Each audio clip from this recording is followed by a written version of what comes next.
Et bonjour! Bonjour à tous.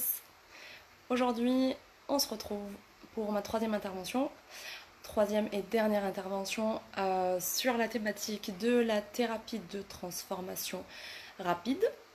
Donc on avait fait on avait prévu trois directs. Le premier, je m'étais un petit peu présenté, un petit peu mon parcours, mon histoire et une introduction globale sur la thérapie de transformation rapide, sur la créatrice de cette thérapie, Marie Sapir.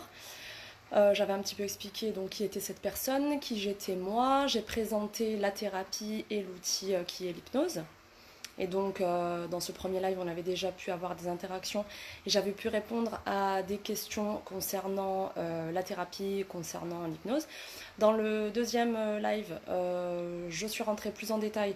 J'ai fait plus un focus sur le subconscient, puisque pour faire cette thérapie, il convient de travailler avec le subconscient.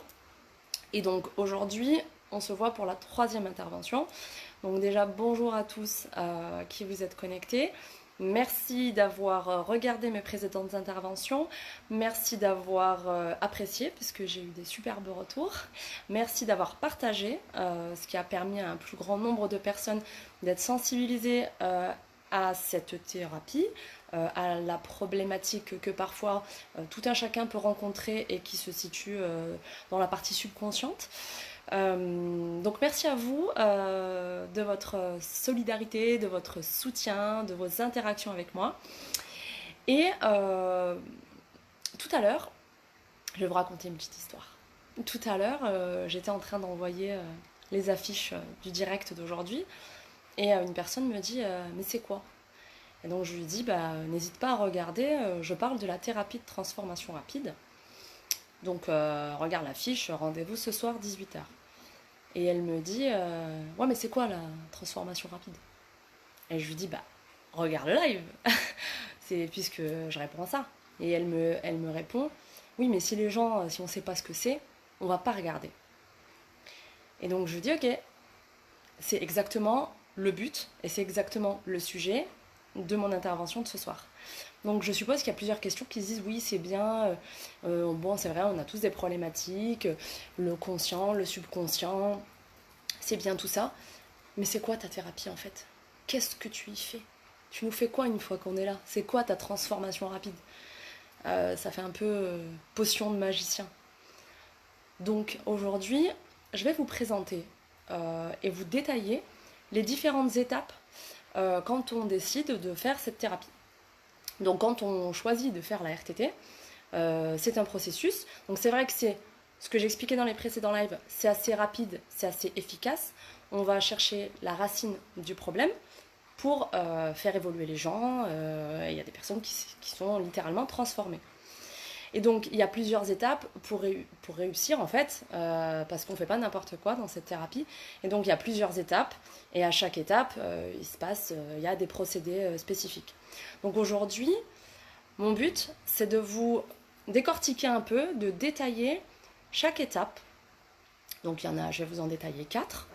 Chaque étape, et je vous inviterai à me poser des questions pour que je puisse répondre et que ce soit interactif. Donc aujourd'hui, c'est le dernier live sur cette thématique. Un grand merci à Alexandra qui m'a donné cette opportunité du coup de vous partager ses contenus, ses connaissances, de discuter avec vous, de faire connaître à mon niveau la thérapie de transformation rapide, donc la RTT.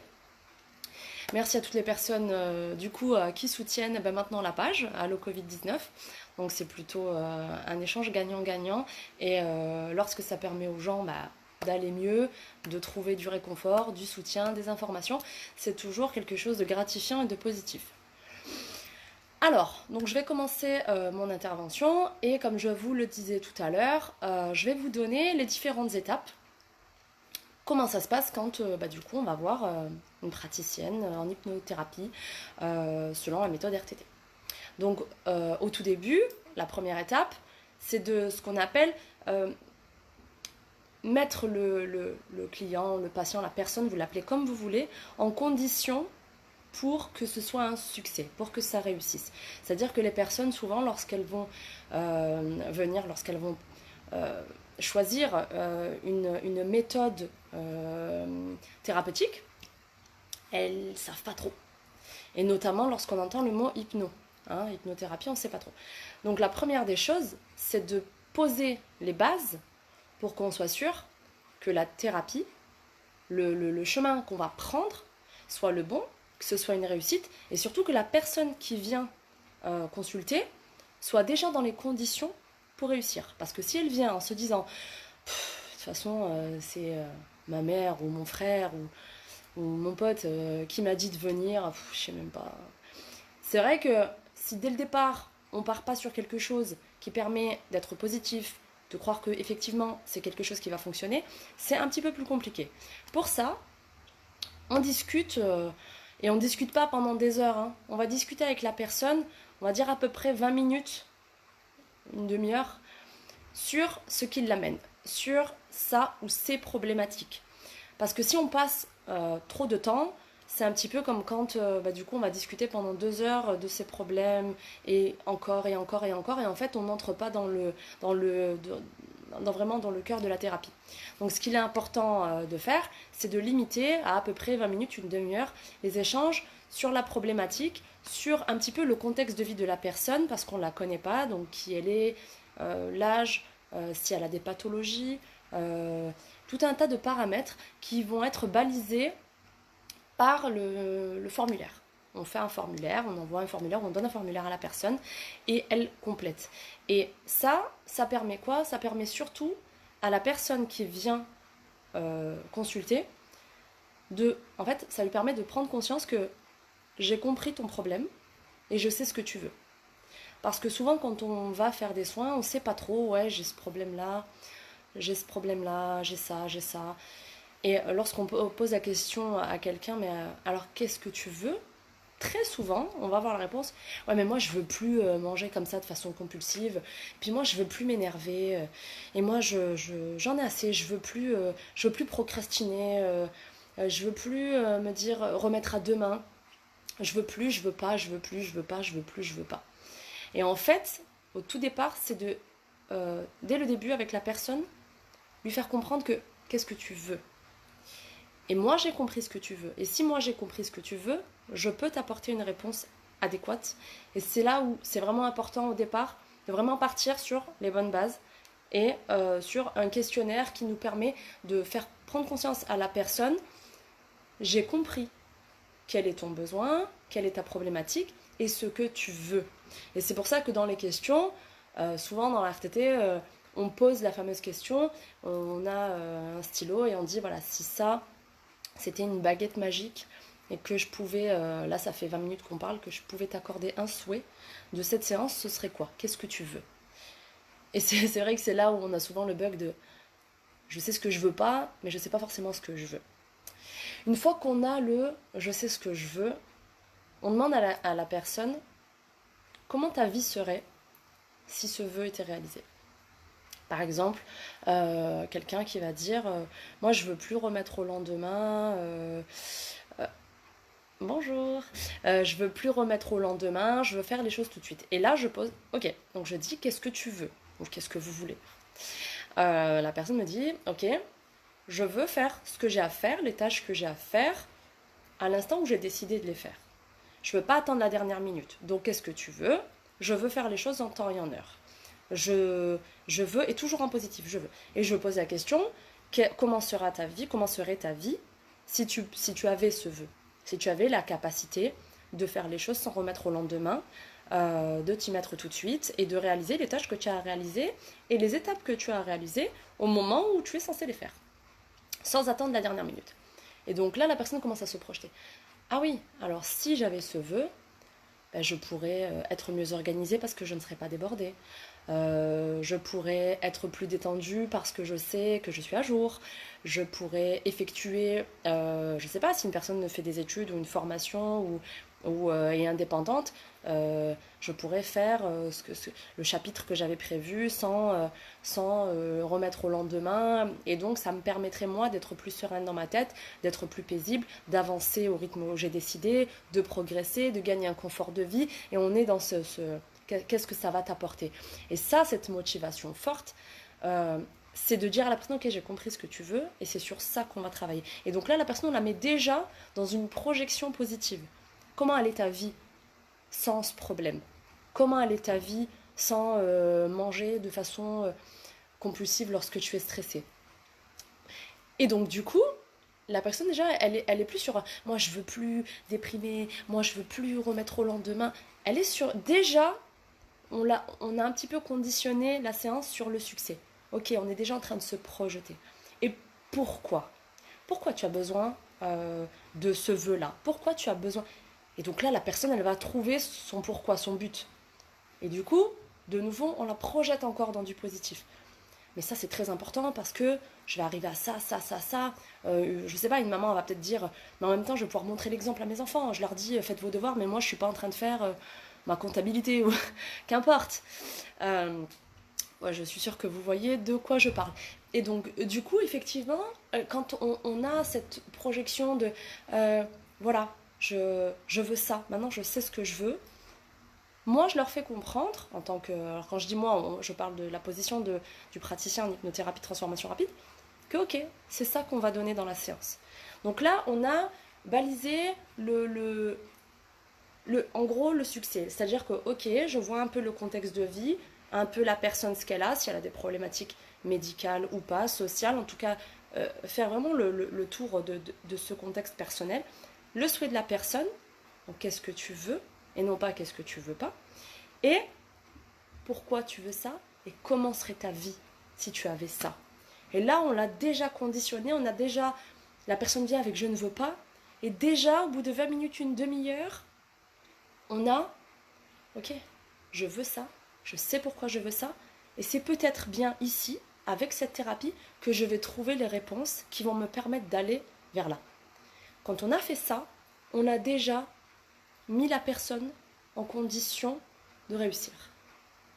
Je ne sais pas si vous voyez un petit peu, on n'est plus du tout dans l'aspect négatif, on est vers le positif. Donc on pose toutes ces questions, et évidemment, quand je vous ai dit brièvement, je fais le tour de la question, on va poser des questions sur le contexte de vie de la personne, sur un peu l'enfant, et on va en fait débriefer sur les problématiques. Le questionnaire, je fais comme ça, comme si vous étiez en train d'imaginer le truc. Je sais pas, on peut imaginer. On a le questionnaire, on a les renseignements administratifs en haut, et à un moment donné, il y a une espèce de tableau avec tout plein de problématiques. Et stress, anxiété, boulimie, insomnie, manque de confiance, tout plein de choses très sympathiques. Et les personnes vont entourer tout ce qu'elles ont. Et c'est sur ces problèmes-là qu'on va débriefer. De tous ces problèmes-là, on va tirer le principal, sur quoi on veut travailler, qu'est-ce qu'on veut, pourquoi on le veut, et on sait qu'on va partir sur cette base-là durant la ou les séances, parce que comme je vous l'ai dit la première fois, ça s'appelle thérapie de transformation rapide, ça s'appelle pas thérapie miraculeuse en 10 minutes, parfois il faut plusieurs séances. Hein, c'est pas, je ne dis jamais en une séance, c'est sûr et certain. Il y a des nombreuses fois où une séance c'est merveilleux, et il y a des fois où il faut aller en faire 2, 3 pour baliser un petit peu la problématique. Ça, c'est la première étape. Je vais regarder s'il y a des questions avant de passer à la deuxième étape qui est en fait la mise sous hypnose. Alors, je vais remonter l'écran, donc je vais fixer un petit peu l'écran. Bonjour, je vous attends avec impatience. Un grand merci. J'adore Kabou Yassine, merci. Bonjour Ilyes, bonjour. Alors, donc on a une question, comment ça se passe si la personne n'arrive pas à être calme et que tu sens qu'elle est très nerveuse ou très stressée ou qu'elle a du mal à se détendre? Alors oui, très souvent, la personne vient en sachant que dans la thérapie, c'est de l'hypnose.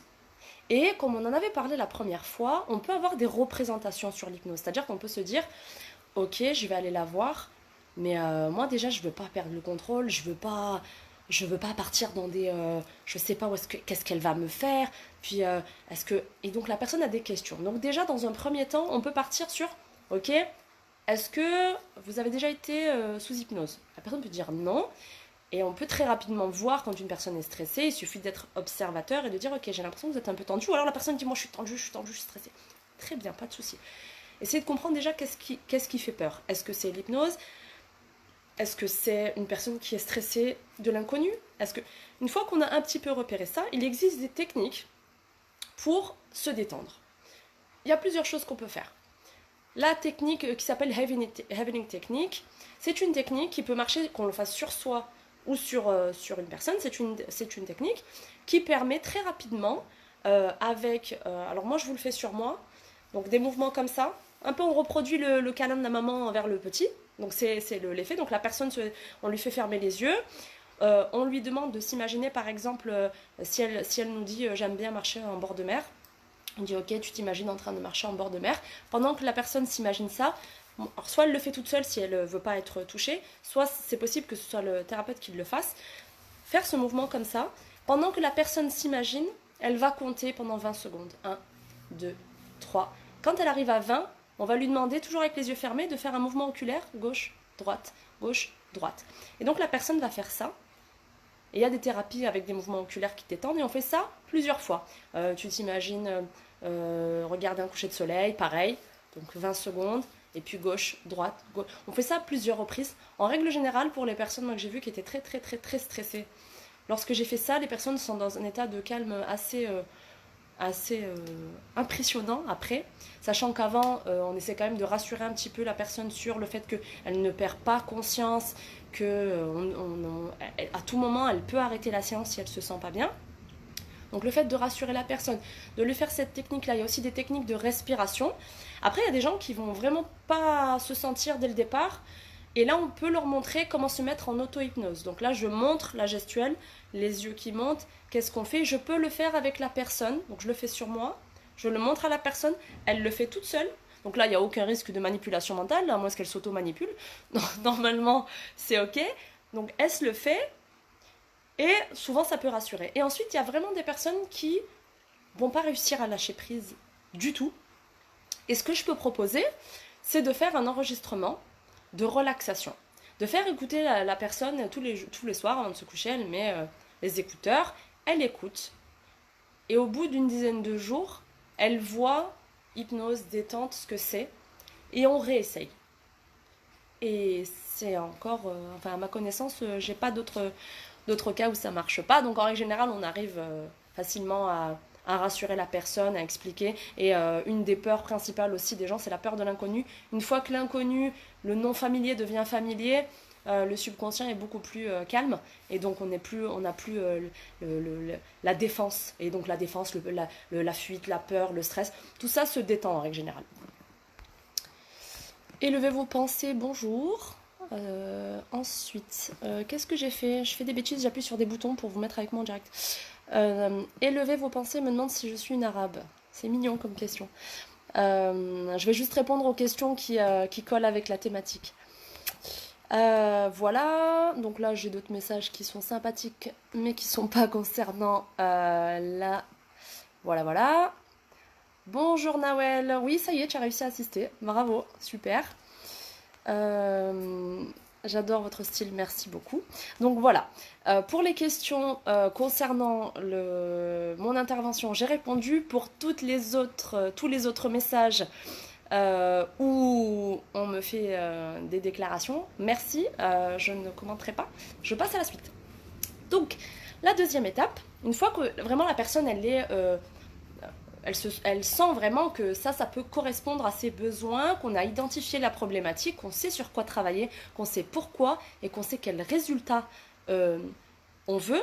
À ce moment-là, on va pouvoir mettre la personne sous hypnose.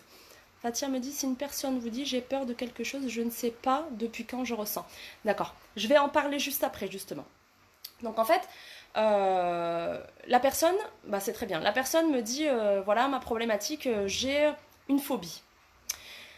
J'ai une phobie, et donc dans le questionnaire, effectivement, c'est vrai, tu as raison de me dire ça. Je demande le plus lointain souvenir. Depuis quand tu as peur, par exemple, des fourmis? Et je dis ça parce que dans mon premier ou deuxième live, j'avais parlé de la phobie des fourmis, un peu en rigolant, et ma tante m'a envoyé un message en me disant rigole, rigole, en fait, moi aussi j'ai j'ai la phobie des fourmis. Donc je vais reprendre cet exemple. Et donc peut-être que la personne, elle se rappelle pas, elle se rappelle qu'elle a peur depuis toujours, mais elle n'arrive pas à identifier. En fait, comme on avait parlé la deuxième fois, le souvenir est présent, mais il a été caché, parce que le subconscient va cacher le souvenir, pensant que c'est protecteur, et va le représenter à chaque fois que il estime que c'est le bon moment. Donc effectivement, il va y avoir des fourmis, la peur va revenir, parce que c'est le moment d'avoir peur, mais on ne sait toujours pas pourquoi. Et donc en fait, lorsque la personne ne se rappelle pas, c'est pas grave, parce que on lui explique que tous les souvenirs sont dans la bibliothèque interne, et que donc l'hypnose va permettre d'endormir le système nerveux, de mettre le système nerveux au calme, et de mettre en avant le subconscient. Le subconscient qui détient tous les événements traumatiques, les souvenirs, qu'ils soient traumatiques ou non d'ailleurs, tout est consigné à l'intérieur, c'est une archive, et parfois il y a une espèce de rideau entre l'événement et la réaction. Donc il y a eu un événement, j'ai eu un ancrage mental, j'ai peur des fourmis, je ne sais pas pourquoi j'ai peur, parce qu'entre moi et mon souvenir traumatique, j'ai une espèce de rideau. Ce que nous, on va dire, c'est très simple, c'est qu'on va aller, grâce à l'outil donc hypnose, réveiller le subconscient et lui dire très gentiment, lève le rideau. Lorsque tu lèves le rideau, les scènes vont pouvoir apparaître et on va pouvoir analyser qu'est-ce qui a créé cette phobie. Donc ça me fait rebondir sur mon deuxième point, qui est la mise sous hypnose. Alors, mettre quelqu'un sous hypnose, déjà, il faut lui expliquer ce que c'est que l'hypnose. Comme je viens de vous le faire, c'est faire dormir le système nerveux et mettre plus en avant le subconscient qui contient tous les souvenirs et toutes nos habitudes, toutes nos craintes, toutes nos peurs. Voilà, tout ça c'est contenu dans le subconscient. Et donc du coup, pour mettre la personne sous hypnose, je vais lui montrer dans un premier temps ce que je vais lui demander. Donc, levez les yeux vers les sourcils. Donc, je vous montre. Donc, on lève les yeux vers les sourcils. Je fais respirer la personne et à la troisième respiration, je fais fermer les paupières. Les yeux vont rester vers le haut et on va avoir un mouvement oculaire rapide. Ce mouvement oculaire rapide, en fait, ça va mimer les ondes, ce qu'on appelle les ondes alpha. Et c'est donc ce qu'on peut observer, que ce soit chez les enfants ou même chez les animaux, avant de s'endormir, souvent, on est un peu comme ça. D'accord ? En fait, lorsqu'on fait ce mouvement oculaire, on hack un peu le cerveau et on lui dit, en fait, je me détends, je baisse les défenses. Et donc, du coup, le subconscient qui ne dort jamais, lorsque la conscience dort, le subconscient, lui, il est au taquet, il n'y a pas de souci, il est réveillé. Donc, du coup, je mets la personne sous hypnose, je lui fais monter les yeux en haut, respiration, on ferme les paupières et ensuite tout un processus qui dure quelques minutes qui va permettre de rentrer de plus en plus dans un état de relaxation, de détente, de calme. Donc je lui fais imaginer des escaliers qui descendent et au fur et à mesure que je compte, je suis en train de vous faire une hypnose, au fur et à mesure que je compte, la personne se détend, elle se relâche et arrivé donc à la fin du processus, la personne est parfaitement détendue et à ce moment-là, je lui explique que donc le subconscient répond aux suggestions qu'on se donne et il garde tout en mémoire. Et donc pour l'exemple de la personne qui a une phobie des fourmis, son subconscient il est tellement fort que peut-être que c'est à l'âge de 2 ou 3 ans qu'elle a une crainte avec les fourmis, mais lui il a enregistré et à chaque fois qu'elle voit des fourmis, il ressort la crainte. Et donc j'explique à la personne que déjà de par le mouvement oculaire, je sais qu'elle est réceptive, elle est en onde alpha, et en plus, au vu des suggestions qu'elle s'est données dans le passé, c'est sûr qu'elle est hyper réceptive, puisqu'elle a une ancienne crainte qui aujourd'hui, elle a peut-être 40-50 ans la dame ou le monsieur, et il réagit toujours de la même façon que lorsqu'il était petit et qu'il a rencontré ce problème. Mais c'est pas tout de le dire, parce que c'est mignon, on le dit, ok. Mais comment je sais moi si c'est vrai ou pas que je suis réceptif? Et c'est ce qu'on appelle les tests de réceptivité. Et donc à ce moment-là, je vais faire en règle générale un test suffit, un test dans lequel je vais montrer à la personne à quel point le subconscient est puissant en lui faisant imaginer je lui fais mettre les mains comme ça, imaginez que ici et ici je positionne deux puissants aimants et lorsque je lâche mes mains, la personne va ressentir une force, une puissance, et en fait les mains vont se rapprocher et je lui fais baisser les mains. Et ça, c'est la preuve qu'une suggestion qui n'est pas vraie, puisqu'elle n'a pas d'aimant, jusqu'à preuve du contraire, je ne colle pas des aimants aux gens, eh bien le subconscient, il s'en fout que ce soit vrai ou faux. On lui dit, il y a des aimants, ok. Donc qu'est-ce que je fais quand il y a des aimants? Eh bien ça aimante. Donc du coup, les mains se rapprochent. Donc là, on a prouvé à la personne à quel point son subconscient est réceptif aux suggestions. Donc la personne se dit, ah ouais, ok, mon corps est capable de réagir et mon cerveau est capable de croire qu'il y a quelque chose dans mes mains, alors que moi-même, je sais pertinemment qu'elle ne m'a pas mis des aimants dans les mains. Et là, on a mis la personne sous hypnose, on lui a montré à quel point elle était suggestible, et à ce moment-là, on attaque la troisième étape. Donc, comme tout à l'heure, je vais remonter un peu les écrans, un écran, je vais remonter les écritures, et je vais voir si j'ai des questions avant d'avancer sur le troisième. Alors,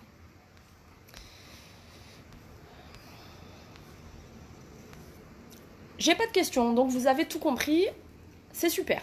Ok, juste peut-être que je me mets à la place des personnes qui vont voir plus tard, qui peuvent peut-être se poser la question, est-ce que c'est possible que la personne ne réagisse pas? Est-ce qu'il est possible, je ne sais pas, vous me dites si cette question peut vous venir dans l'esprit, est-ce qu'elle vous semble cohérente et logique? Qu'est-ce qu'on fait, imaginons, si la personne, on a fait toutes les étapes que je dis, et au moment de lui faire le test de suggestibilité, elle a les mains comme ça, et j'ai beau lui expliquer qu'elle a des aimants, j'ai beau lui dire, tu ressens la force, la puissance, talali, talala, talali, talala, bouge pas. Ça, si vraiment la personne, elle ne ressent rien, c'est qu'à un moment donné, il y a eu un bug avant. C'est-à-dire que la personne, en fait, elle n'est pas rentrée.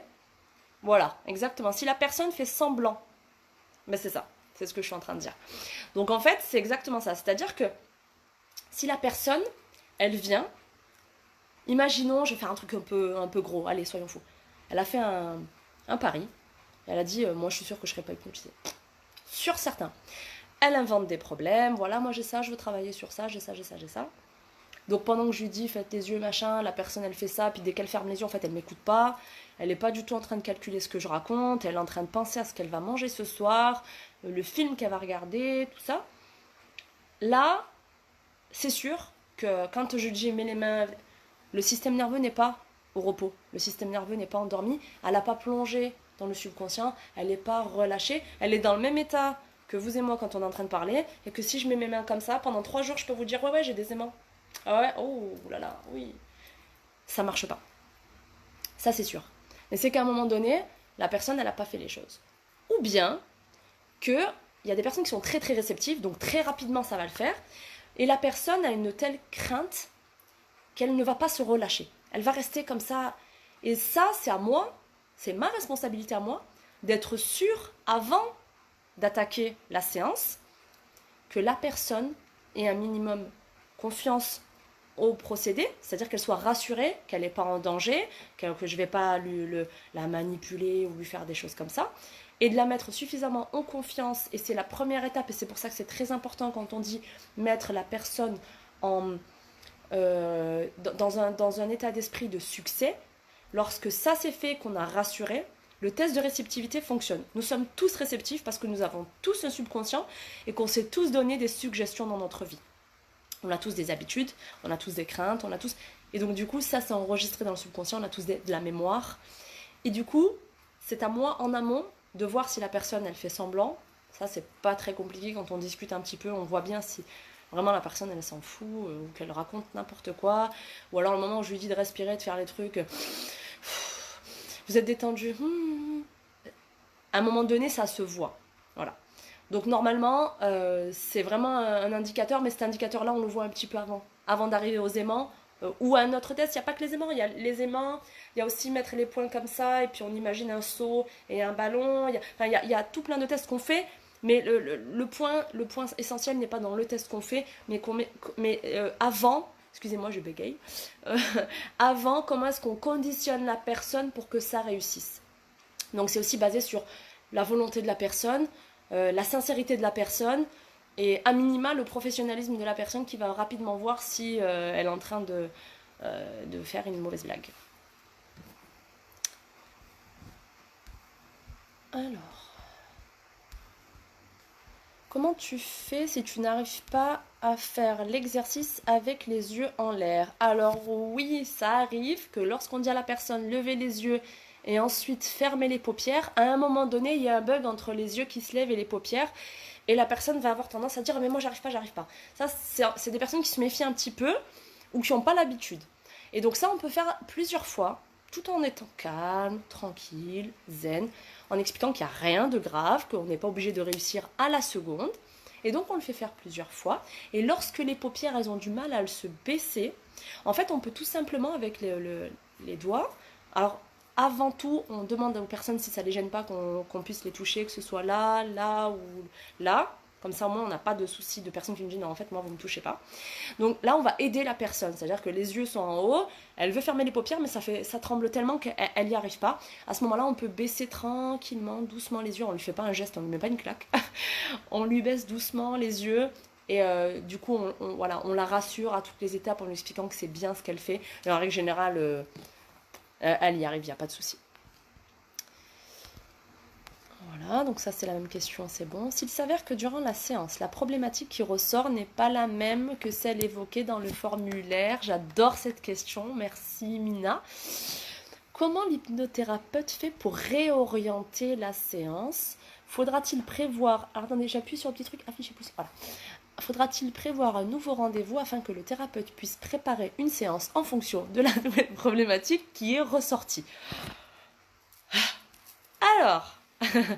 Mina, le praticien, le thérapeute, lorsqu'il balise les problématiques, très souvent, on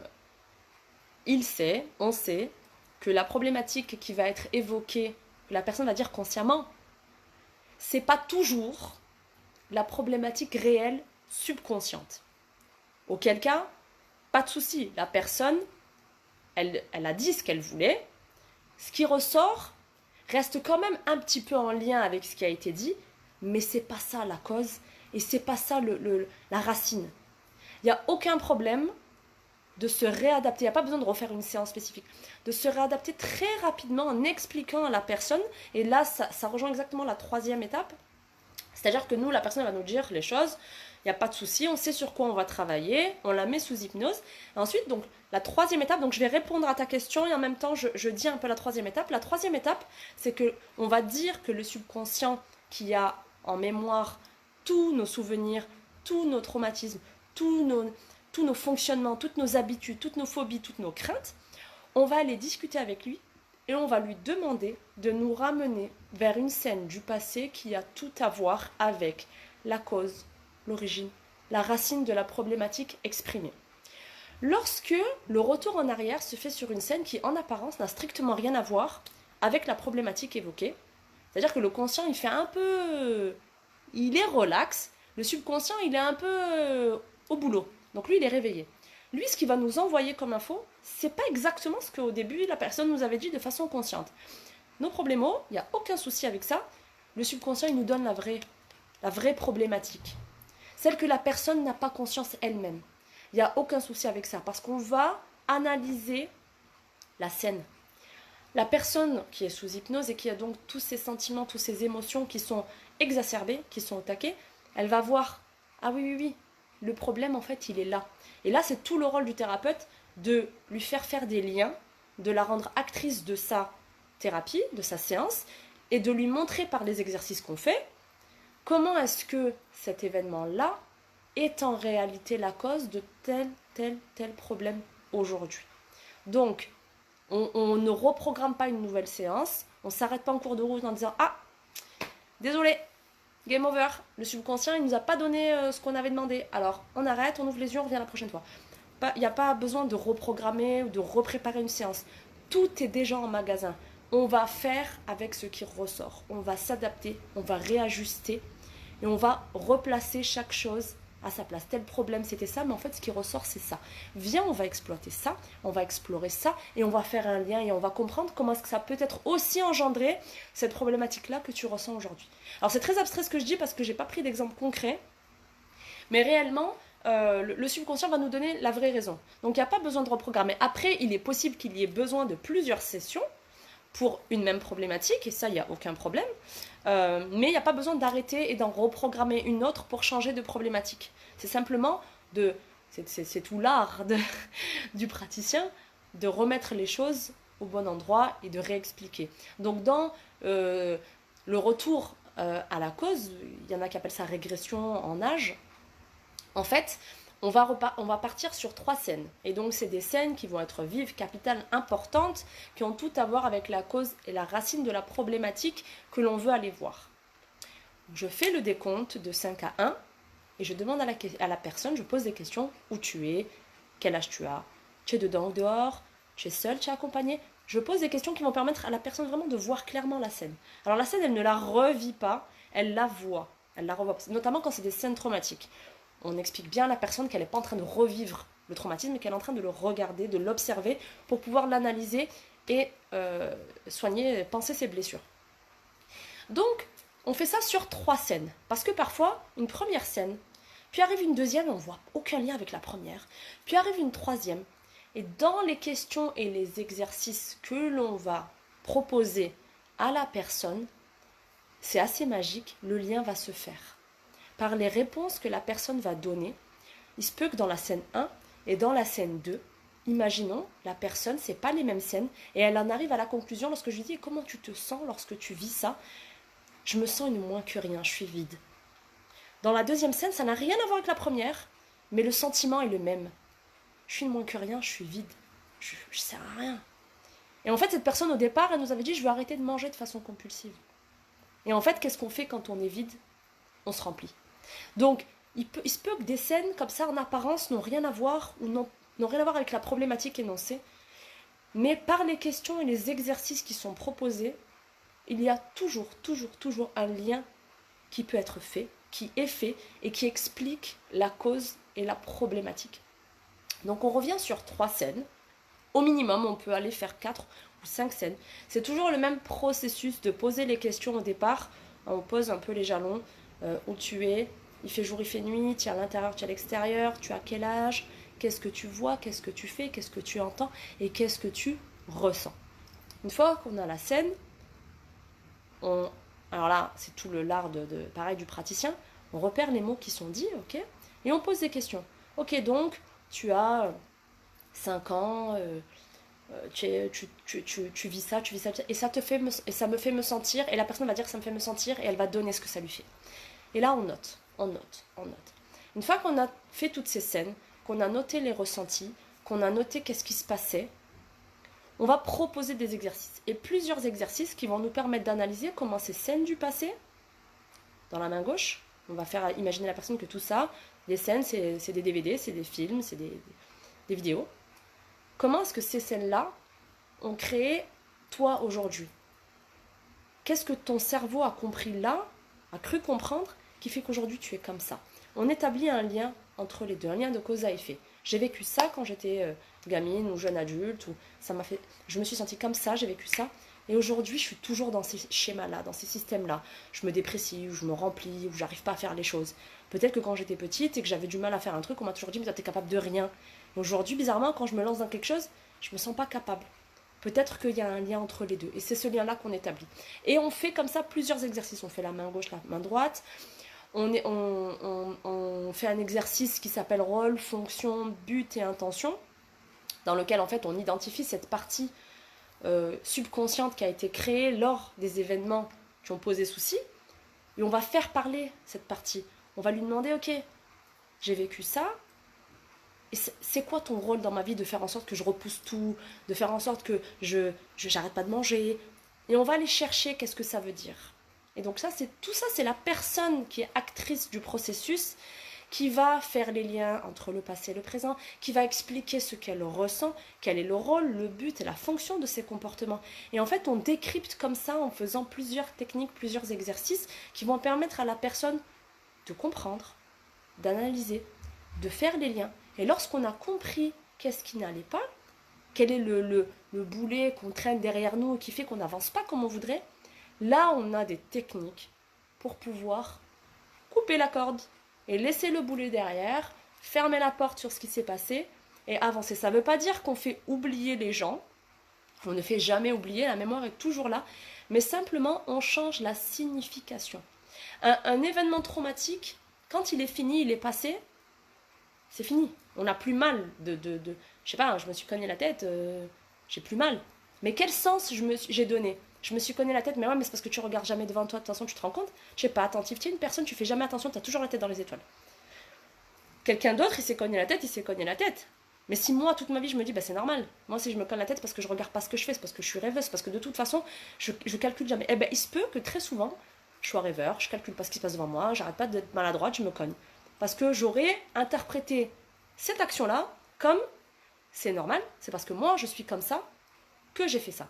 Et le sens que je me suis donné, après, c'est ben je suis quelqu'un, je suis pas attentif en fait. Je fais pas attention. Puis j'ai toujours la tête dans les étoiles. C'est pour ça que, voilà. Et donc du coup, on a cette espèce d'étiquette, cette espèce de sens qu'on a donné. Quelqu'un d'autre va se cogner la tête et il va dire ah mince, je l'ai pas vu. Mais il va pas se dire mais c'est normal parce que je regarde jamais devant moi. Et puis moi je suis maladroite de toute façon. Une personne qui dit je suis maladroite tout le temps va très souvent faire tomber les choses beaucoup plus qu'une personne qui va dire ah c'est un accident. Si je persiste à me dire que je suis ou qu'on me dit que je suis maladroite, je vais agir, mon subconscient va me dire ok, t'es maladroite. Évidemment, lorsque je porte un plateau, Nelly fait tout tomber parce que t'es maladroite. Et donc, bizarrement, comme par hasard, s'il y a quelqu'un qui doit faire tomber son plateau, ça va être moi. Je ne sais pas si vous voyez un peu ce que je veux dire, mais c'est pas la scène qui est importante, même si c'est parfois des scènes qui sont difficiles, c'est le sens et l'ancrage qu'il y a eu. Et toute la force de la thérapie, c'est de donner le bon sens, d'enlever la culpabilité des personnes et de couper ce lien qui est entre le passé et ce qui me fait faire aujourd'hui alors que ça s'est passé à 30 ans en arrière.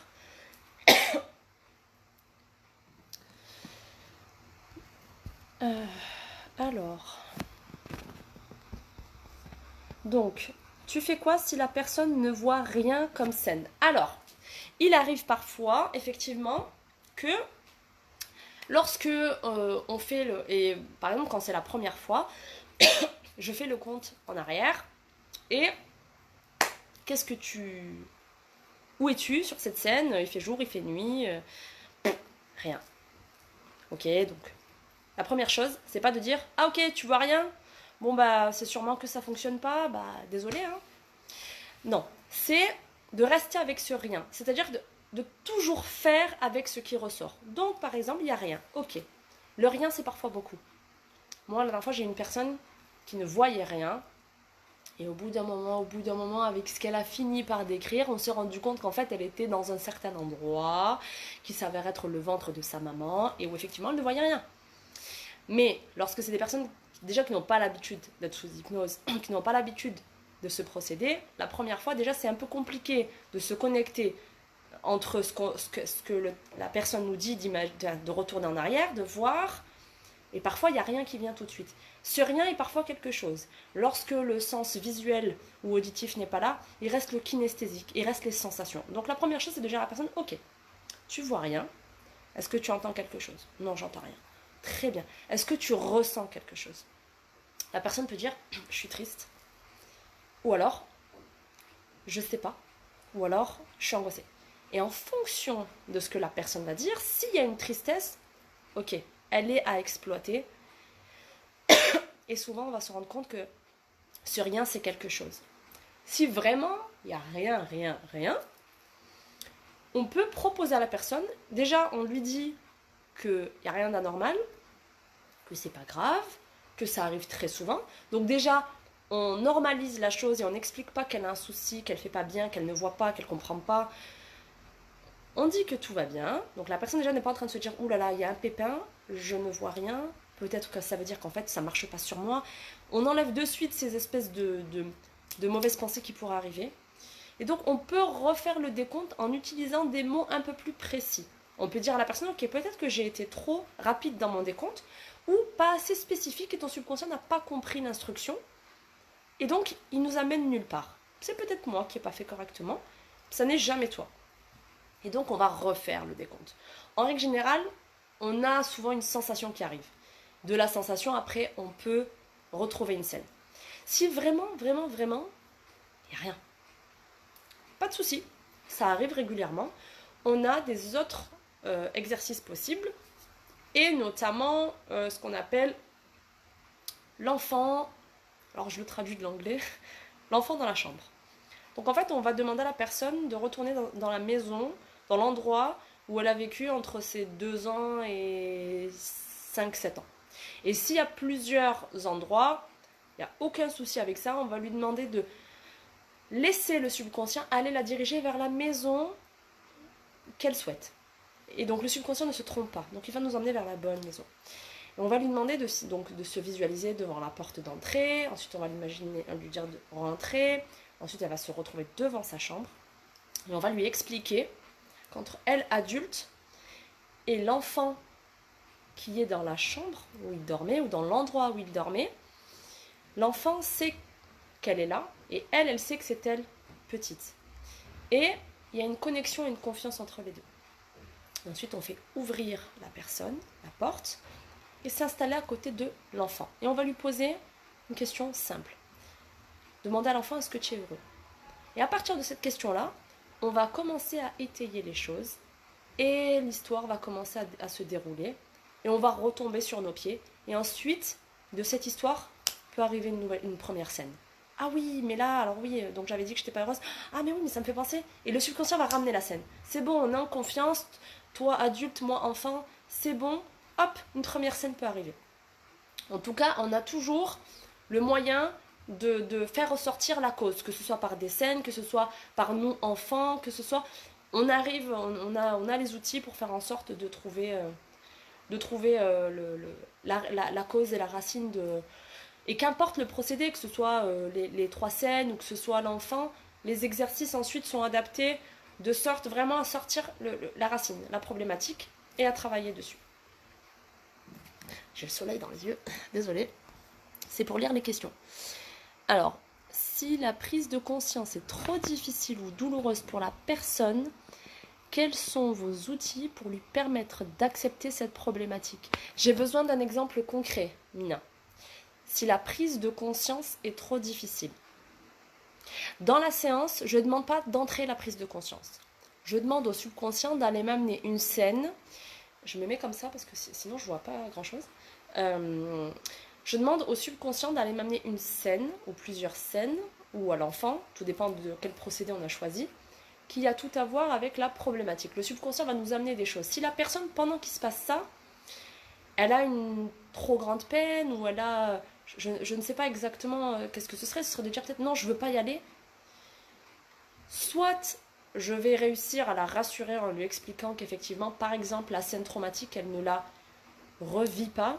Donc là, je lui fais imaginer, ok, tu vas te détacher de ce sentiment et tu vas imaginer, comme on regardait un film d'horreur malheureusement, ou quelque chose de très difficile, que la scène est projetée sur l'écran. Donc tu n'es pas à l'écran. D'accord? Tu vois. Et donc, tu me racontes. Si la personne vit la chose, mais n'a pas forcément envie de raconter les détails, il n'y a pas de souci. Elle ne raconte pas les détails, mais de la même façon, je vais simplement, par exemple, lui demander comment tu te sens. Donc là, et je vais noter les informations qui me seront ensuite nécessaires pour la dernière étape, pour lui faire une transformation, un audio qu'elle écoutera après, qui soit adapté en fonction de ce qu'elle a eu comme ressenti et comme fonctionnement derrière. Lorsqu'on se rend compte, alors là je lis, lorsqu'on se rend compte que notre problématique est bien plus difficile que ce qu'elle pensait lorsqu'elle a rempli le formulaire. Oui, il se peut que la personne ait rempli un formulaire en se disant, voilà j'ai tel problème, c'est un peu embêtant, je vais aller faire une séance. Et que pendant la séance, les scènes qui ressortent vont faire appel à des trucs beaucoup plus douloureux, et on se rend compte qu'en fait, ce qui est au-dessus de l'iceberg, excusez-moi, en fait, il y a vraiment plein de choses qui sont en dessous, qui ne sont pas jolies, et vraiment qui sont compliquées. Comment accepter quelque chose occulté pendant des années? Donc du coup, la personne reste toujours maître et actrice. Il y a des scènes qui vont sortir, la personne elle a le choix de dire « Ok, c'est difficile pour moi, mais je suis là pour essayer d'aller mieux, et là, moi j'accompagne un maximum, je soutiens un maximum, et on y va ensemble, et... Comme je dis, la scène, elle est sur la télévision, tu n'es pas en train de la revivre, mais tu sais que lorsque tu vas aller te confronter à ce qui s'est passé et les problématiques, il va y avoir un travail qui fait mal sur le coup, hein, mais c'est comme quand on a, je sais pas moi, une grosse épine ou une balle, ça fait mal, mais une fois qu'on l'a enlevé, on vit quand même nettement mieux. Donc après, soit la personne va dire stop, j'arrête là, je ne veux pas. Et c'est tout à fait respectable. Et on se dit, ok, la personne elle n'est pas prête à aller jusque-là, mais au moins elle aura compris, ok, qu'il y a quelque chose, elle ne veut pas y aller. En tous les cas, on aura déjà montré qu'il y a quelque chose à explorer. Soit la personne veut y aller, même si c'est difficile. Moi, j'ai eu le cas de la personne qui a vomi pendant la séance. Une telle boule d'angoisse à un moment donné, c'était tellement difficile que concrètement, elle est partie vomir. Elle est revenue, j'étais persuadée que. Elle m'a dit remets-moi en hypnose, on termine. Ok, pas de souci. On y va. Donc après, ça dépend de la personne. Si elle veut aller se confronter à cette problématique et ensuite travailler sur. Alors, tu dis accepter ce qui s'est passé. La chose, elle s'est passée. Donc il y a deux choix. Soit la nier et continuer à vivre avec ses problèmes, soit travailler sur ça s'est passé et comment je fais pour me dégager de cette signification. Comment je fais pour m'enlever de cette étiquette. Et à ce moment-là, il y a tout le travail qu'on fait, les exercices qu'on fait, l'accompagnement qu'on fait et l'audio qu'on fait. J'espère avoir répondu à la question qui était un peu pointue, mais j'espère que c'était là où tu voulais m'amener. Est-ce qu'il est... alors, du coup, là, c'est une question que je répondrai après pour l'audio. Donc là, une fois qu'on a fait les scènes, qu'on a fait les exercices, qu'on a fait les liens, la personne a compris la racine du problème. Donc déjà, c'est une première avancée. On a fait les exercices ensuite pour la libérer. Il y a plusieurs exercices qui sont libérateurs, notamment retourner sur les scènes et se détacher, c'est-à-dire de dire clairement c'est pas moi. C'est pas moi, si la scène elle s'est passée il y a 4 ans, aujourd'hui j'ai 35 ans, ou 45 ans, ou 22 ans, et j'ai plus 4 ans. Je ne peux pas, mon subconscient ne peut pas garder un fonctionnement que j'ai adopté lorsque j'avais 4 ans, par exemple, ou 18 ans, ou 15 ans. Donc en fait, on va faire des séries d'exercices déjà pour casser le pattern, le rythme de pensée qui s'est arrêté au moment de la scène. Donc si ça s'est passé quand on avait 2 ans, ben, le subconscient, à ce moment-là, il réagit comme un enfant de 2 ans. Si ça s'est passé en étant adolescent, la crainte ou ce qu'on a occulté, ça va rester à cet âge-là. Donc à un moment donné, c'est de reprendre maintenant, à partir de maintenant, je reprends mon pouvoir. Je me libère de ça. Et pour ça, on fait plusieurs exercices qui sont libérateurs. Quand on fait le dialogue avec la personne qui nous a fait mal, qui est une des techniques, il y a des fois des gens, ils n'ont jamais osé dire qu'une personne... parce que ça peut être un proche ou qu'importe, ce que tu as fait, ça m'a fait mal. Non, je pourrais jamais lui dire. Mais en hypnose, tu peux tout dire en fait. Parce qu'en hypnose, la personne, ton subconscient, que ce soit vrai ou pas, comme j'ai dit tout à l'heure, il s'en fout. Donc si la personne, on va sur la scène, que je mets la personne en face de moi, je sais pas, ça peut être un voisin ou j'en sais rien, quiconque qui m'aurait fait du mal. La scène est ressortie et je veux dire à la personne ce que je pense. Si j'ai jamais pu lui dire en vrai, c'est pas grave parce que le subconscient, quand je lui dis je suis sur cette scène, imagine la personne, il imagine la personne et donc ça va avoir le même effet au niveau du cerveau. Et donc là, c'est pareil, on va pouvoir tout déverser. On peut tout déverser, on peut insulter, on peut faire ce qu'on veut. On libère, on libère, on libère. On porte en nous des blessures, du poids, des fonctionnements qui ne nous conviennent pas. À un moment donné, on a envie de péter le truc, on a le droit de le faire. En hypnose, il n'y a pas d'interdit. Je veux dire, on fait de mal à personne. On explique simplement, voilà ce que tu m'as fait, voilà comment c'est, aujourd'hui je m'en libère. C'est très très libérateur de dire, que ce soit en hypnose, d'écrire. Il y a des personnes qui passent par l'écrit après, qui ont envie de faire des lettres, où vraiment elles mettent sur le papier tout ce qu'elles ressentent. Et une fois qu'on a fait tous ces exercices, je passe, moi j'ai pris des notes, donc j'ai un peu tous les éléments nécessaires pour la dernière étape qui est ce qu'on appelle la transformation. Ça consiste en un audio qui va avoir pour but de communiquer avec le subconscient et qui va contenir tout ce que la personne souhaite aujourd'hui. C'est-à-dire qu'à un moment donné, on va dire au subconscient qu'il est libéré, que toutes les images, que toutes les pensées, que toutes les idées du passé sont derrière. Elles sont effacées, elles sont finies. On a tourné la page. Et à partir de là, je vais donner des nouvelles suggestions en étant toujours positif, c'est-à-dire en utilisant des termes positifs. Je n'utilise pas la négation, tout simplement parce que si vous avez suivi le second live, vous vous souvenez, que lorsque je dis à votre subconscient de ne pas s'imaginer un éléphant rose, la première chose qu'il va faire, c'est s'imaginer un éléphant rose pour ensuite l'enlever. Donc si je parle en négatif, le subconscient ne va pas comprendre. Donc je vais utiliser que des termes positifs et je vais utiliser les termes dont la personne a besoin. Si la personne, elle se dit, moi j'aurais voulu entendre toute ma vie que je suis quelqu'un de bien, que je suis capable d'y arriver, que je suis plein de potentiel, à un moment donné, dans la transformation, dans l'audio que je dis, j'explique qu'elle a compris des choses en hypnose, qu'elle est libérée de ça, mais qu'à un moment donné, son subconscient doit entendre les nouvelles instructions. Et à partir d'aujourd'hui, tu te rends compte que tu as confiance en toi, que tu es capable de faire les choses, que tu as toujours été capable, même si par le passé ça n'a pas été probant. Aujourd'hui, je fais tout un tas de suggestions qui sont positives. Et maintenant, lorsque tu te présentes, je ne sais rien, moi, un entretien, tu as confiance en toi, tu es positive, tu sais trouver tes mots. Lorsque tu attaques un nouveau programme scolaire ou lorsque tu fais tes révisions, tu as envie de travailler, tu sais que tu as des compétences, tu as des capacités, tu fais les choses le jour même. Je ne dis pas, tu ne fais pas le lendemain. Tu fais les choses le jour même, tu te tiens à ton programme, tous les jours tu es capable de planifier ce que tu as à faire, tu t'y tiens parce que tu es une personne volontaire, parce que tu es une personne intelligente. Tout ce que la personne, pendant la séance, m'a mis comme mot. Oui, mais moi, toute ma vie, j'ai entendu que je n'étais pas intelligente. Ok. Oui, mais moi, je mange parce que je suis triste. À partir d'aujourd'hui, tu es heureuse de ce que tu as de la gratitude, tu sais que tu avances dans ta vie, dans tes projets, tu as besoin d'avoir une alimentation saine. Cette alimentation saine te permet d'avoir le corps que tu as envie d'avoir. Et lorsque tu te vois physiquement aminci, tu te sens mieux et tu rentres dans un cercle vertueux. Et en fait, on est comme ça dans du positif. Cet audio, je commande, je donne des instructions en fonction de ce que la personne souhaite, de ce que la personne m'a dit, et que ce soit cohérent évidemment avec les scènes qu'on a vues.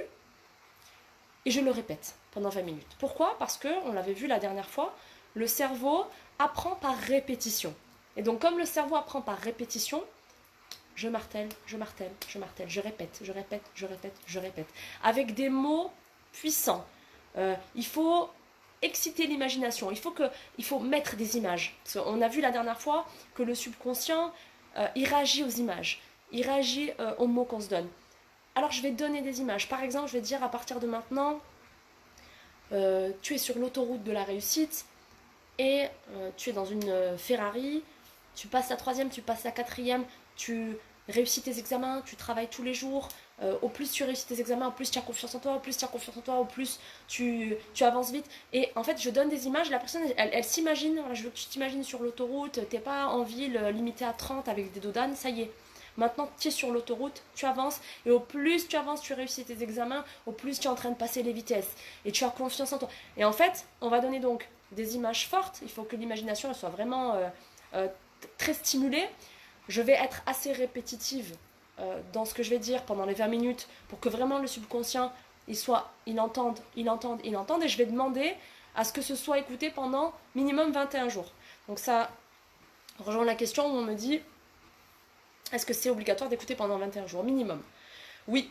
Oui, c'est très conseillé et je le dis dans l'audio. À chaque fois que tu écoutes cet audio et tu adores écouter cet audio, ça s'imprègne de plus en plus en toi et de plus en plus. Et donc du coup, vraiment, j'invite la personne, je l'encourage très fortement à écouter très régulièrement pendant les 21 jours parce que c'est à partir de là où on fait un nouvel ancrage. Et quand il y a un nouvel ancrage, ça remplace l'ancien. Et du coup, on gagne en confiance en soi, en fonction de la problématique en fait, qu'on a travaillé. Du coup, ça permet de vraiment de bien intégrer les suggestions qui sont données. Des réactions physiques pendant la séance, est-ce que c'est grave ? Alors, pendant la séance, effectivement, il y a beaucoup de choses qui peuvent se passer. La personne peut pleurer, beaucoup. La personne peut ressentir, par exemple, tout à l'heure, je disais justement que j'ai une personne qui sentait de l'angoisse, et à un moment donné, elle me dit, oula, vraiment, vraiment la boule, là, elle a envie de sortir. Je sais très bien, elle a envie de sortir. Bim, vomi. C'est pas grave. On fait avec ce qui vient et ce qui ressort. Alors, c'est sûr que si la personne fait un arrêt cardiaque, c'est pas très bien.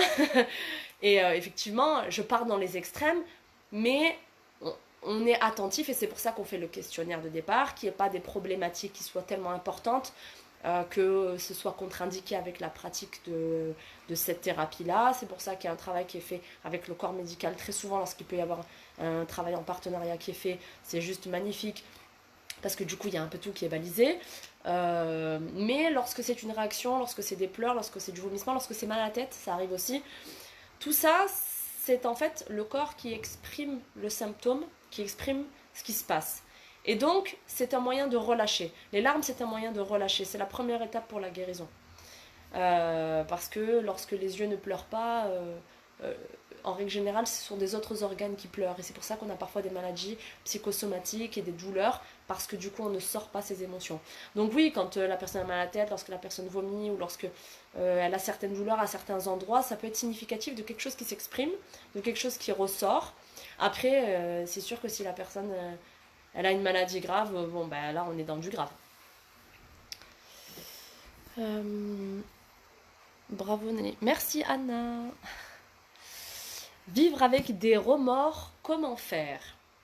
Alors, donc dans les remords, moi, dans mon formulaire, j'ai la partie culpabilité. Et souvent, ça rejoint la partie culpabilité, parce qu'une personne va faire quelque chose de pas bien, ou va penser qu'elle a fait quelque chose de pas bien, ou en tout cas, elle a des remords. Ce qu'il est important de faire, c'est de comprendre quelle est la cause de ces remords. Parce que parfois on va se dire, oui, en fait, j'ai des remords parce que j'ai fait ça. Très bien. Mais pourquoi tu as fait ça?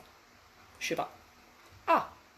Et si le subconscient, il savait, parce que c'est le cas, pourquoi tu as fait ça?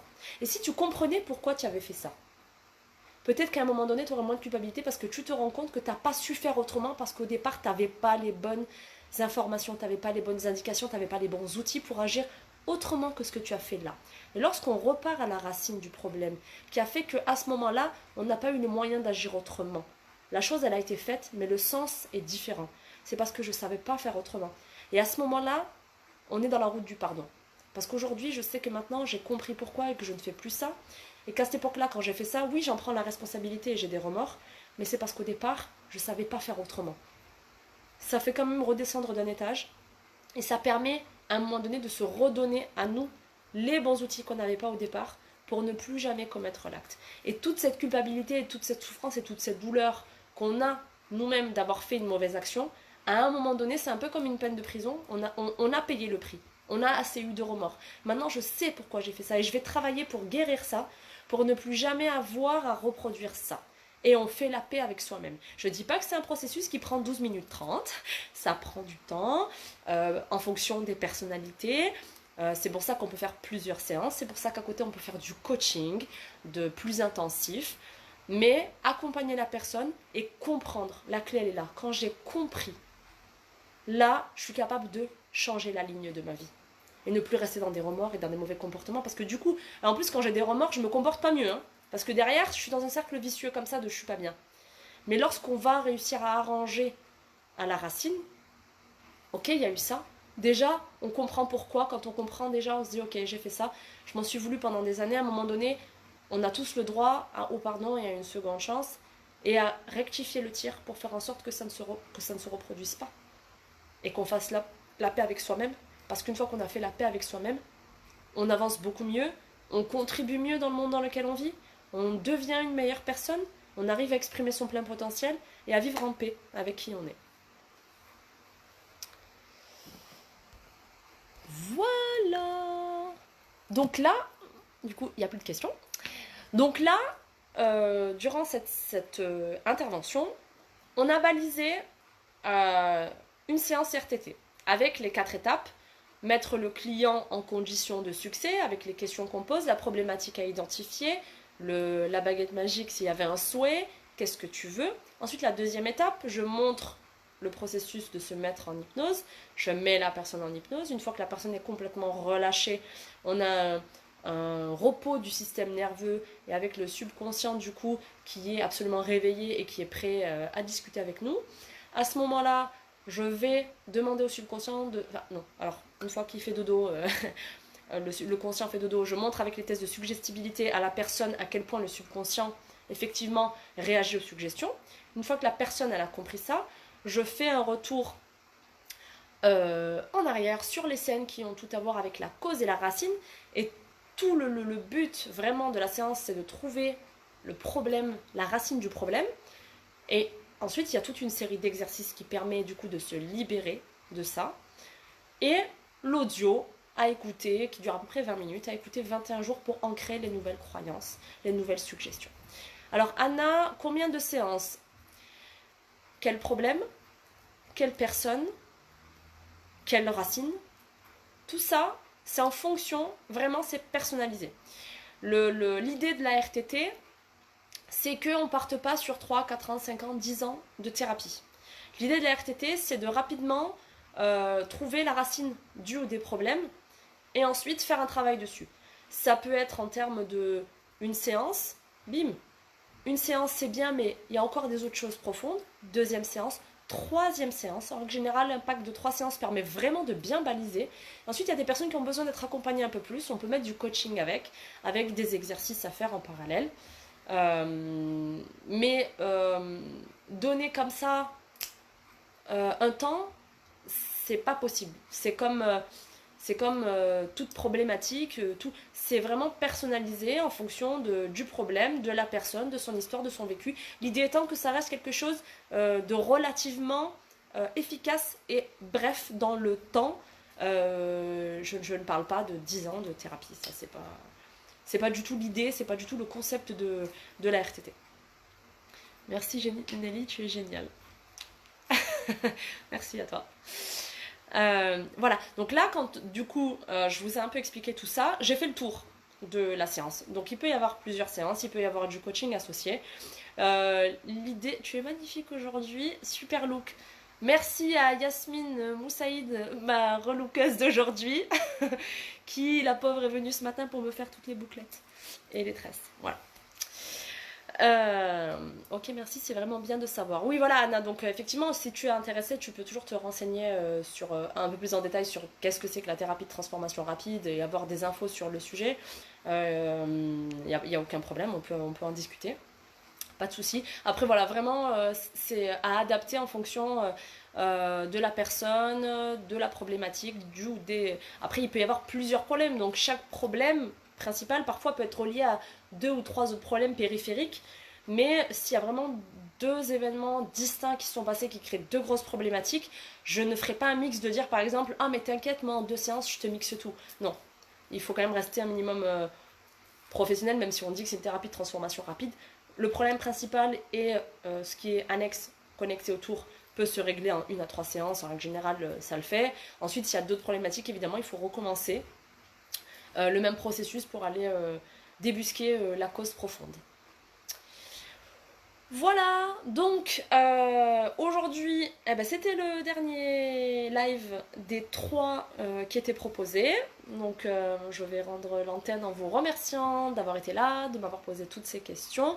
Je vous demande, si vous avez apprécié, de partager pour qu'il y ait un maximum de vues, pour que les gens puissent être sensibilisés, puissent comprendre un petit peu et puis savoir qu'il existe des moyens alternatifs et puis qu'ils puissent simplement prendre connaissance des contenus que j'ai pu partager durant ces 3 interventions que j'ai fait auprès de vous.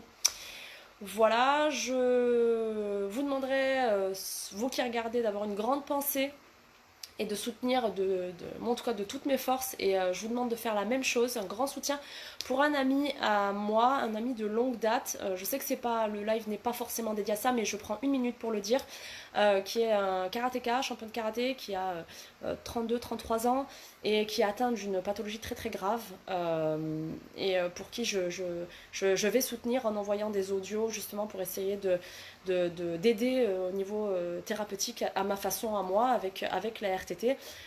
Donc un ami qui s'appelle Alan Roll, qui a un cancer qui est assez développé, qui se développe assez vite.